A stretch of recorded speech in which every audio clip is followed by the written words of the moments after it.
நீதிமன்ற உத்தரவுப்படி பதவி உயர்வு வழங்கி அதற்கேற்ப ஓய்வூதிய பலன்களை வழங்க வேண்டும் என வலியுறுத்தி ஓய்வு பெற்ற காவலர்கள் இன்று சென்னையில் உண்ணாவிரத போராட்டத்தில் ஈடுபட்டனர். சென்னை வள்ளுவர் கோட்டத்தில் நடைபெற்ற இந்த உண்ணாவிரத போராட்டத்தில் ஏராளமான ஓய்வு பெற்ற காவலர்கள் கலந்து கொண்டு தங்கள் கோரிக்கையை வலியுறுத்தினர். அதன்படி தாங்கள் முதல் நிலை மற்றும் இரண்டாம் நிலை காவலர்களாக பணியில் சேர்ந்ததாகவும், ஆனால் தங்களுக்கு கடைசி வரை பதவி உயர்வு வழங்கப்படவில்லை எனவும் தெரிவித்தனர். எனவே நீதிமன்ற உத்தரவின்படியும் அரசாணையின்படியும் தங்களுக்கு பதவி உயர்வு அளித்து அதன் அடிப்படையில் ஓய்வூதிய பலன்களை அளிக்க வேண்டும் எனவும் அப்போது அவர்கள் வலியுறுத்தினர்.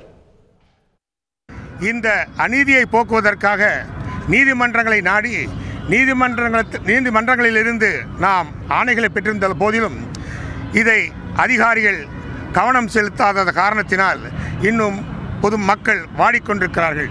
ஆகவே இதை தவிர்த்து இதை சரி செய்து ஓய்வு பெற்றவர்களுக்கு பேப்பர் ப்ரமோஷன் கொடுத்து அதற்குள்ள ஊதியத்தை கணக்கிட்டு ஓய்வூதியம் கிடைப்பதற்கான வழிமுறைகளை கடைசியாக இந்த ஒரு நாள் அறப்போராட்டமாக நடத்தி கொண்டிருக்கிறோம்.